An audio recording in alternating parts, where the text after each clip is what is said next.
Conventional warfare drives the narrative that battles are won by firepower, and wars are triumphed by troops. And while that may often be the case, the 23rd Headquarters Special Troops of World War II showed that engineering, ingenuity, and a dash of showmanship can be strong tactical tools as well. The 23rd came to be known as the Ghost Army, the first multimedia tactical deception unit in the Army's history. Activated on January 20th of 1944, the unit was made up of 82 officers and 1,023 men under the command of Colonel Harry L. Reeder. The highly secretive force had a strange mission: make the Germans believe their tiny unit was actually 2 whole divisions of troops in order to confuse the enemy about Allied strength. That meant making around 1,000 men look like approximately 30,000. How did they do it?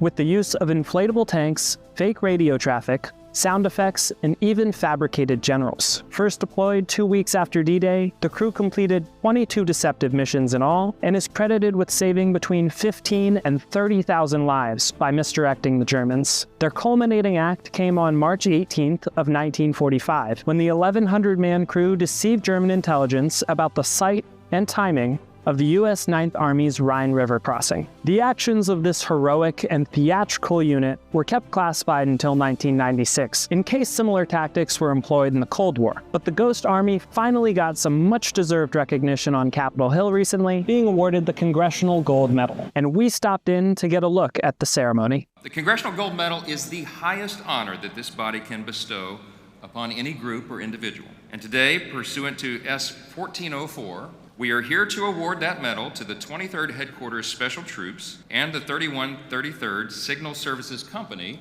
otherwise known as the Ghost Army. Soldiers recruited for the Ghost Army were not only men of muscle, but they were also men of the mind. The members of the Ghost Army were artists, architects, actors, radio broadcasters, fashion designers, engineers, lawyers, and more. Using inflatable tanks and sonic deception, these soldiers successfully diverted enemy resources, and as we have heard today, they were responsible for saving tens of thousands of lives. I want to thank everybody in my life. You've all contributed to my existence and to my being who I am. I want to thank the people who lobbied for this bill. Many of them are in this room. You fought for this in person, by phone, by email, by Zoom. You worked hard for years to make this happen, and you deserve our deepest gratitude. Well, it feels good to get the recognition, but it took 79 years. Yeah, it felt good finally. It's a shame that they couldn't have it sooner, because there's a lot of other guys would have liked to have been here. I came across this story 19 years ago. I was blown away by it, which is why I made a documentary and book about it. And they weren't honored officially during the war, and I thought they really deserved an honor. And so we started looking around in 2014, 2015, how can we honor these guys? And then I kind of realized that the Congressional Medal of Honor was something we could, it was an avenue we could take, and we could try to see if we could get the recognition. And so that's kind of how we got started and why we approached that. I mean, what does anybody want to remember about the war? It was a bad thing. There was a lot of bad things happened, and we got credit for what we did. We did our job, and that was it. I've become very close to these guys.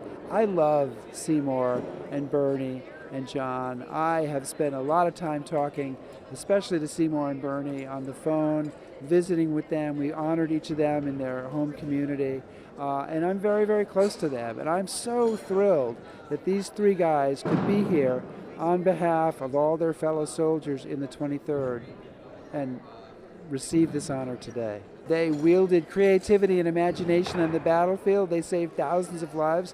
I met a guy once who was a tanker under Patton, and he came up to me after a screening and he said, I was a tanker under Patton at Metz, and he said, I never heard of the Ghost Army, but I just watched your film, and I think this unit might have saved my life.